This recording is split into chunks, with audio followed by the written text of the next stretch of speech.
외국에서 수입한 중고 요트의 임시 항해 검사가 논란이 되고 있다는 소식을 어제 전해드렸는데요. 지난해 경남 통영에서도 비슷한 사건이 일어나 법적 공방까지 이어지고 있습니다. 김형우 기자가 전해드립니다. 지난해 3월 통영해양경찰서는 임시 항해 검사를 받지 않고 중고 요트를 운항한 수입업체 대표 등 6명을 적발해 검찰에 송치했습니다.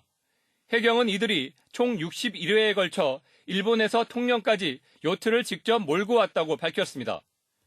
요트 수입업체는 일본 현지에서 발급받은 임시 항해 증서로 통관 절차와 출항 신고를 문제없이 했다며 반발했습니다.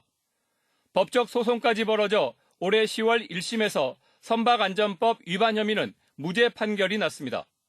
그런데 선박직원법이 문제가 돼 관련자 2명은 각각 100만 원과 200만 원의 벌금형을 받았습니다. 장거리 항해에 필요한 항해사 면허를 갖추지 않았다는 이유였습니다. 레저법이 있지만 그 상위법이 선박법이거든요.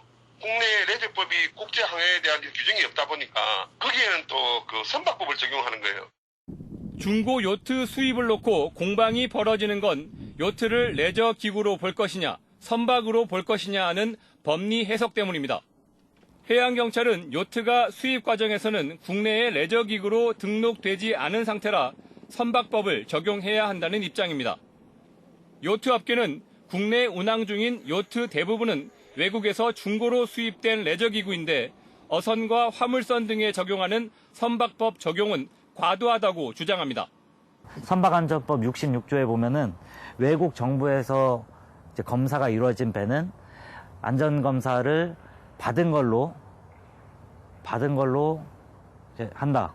이렇게 돼 있는데 외국에서 안전검사를 정기적으로 받고 합법적인 통관과 국내 안전검사까지 받고 있는데도 안전을 문제 삼는 건 이해하기 어렵다는 겁니다. 요트, 보트 이런 걸 갖다가 개인이 수입을 많이 하거든요. 놀이기구다 보니까요. 그렇게 한 사람이 사실은 수백 명이 됩니다. 그 법대로라면 이 레저하는 레저인들은 전부 중과자가 돼야 되거든요, 사실은요. 국내에 등록된 요트와 수상 레저 기구는 2만 5천여 대. 해양 레저 활성화를 위해서라도 요트 수입 관련 제도의 정비가 필요합니다. MBC 뉴스 김영호입니다.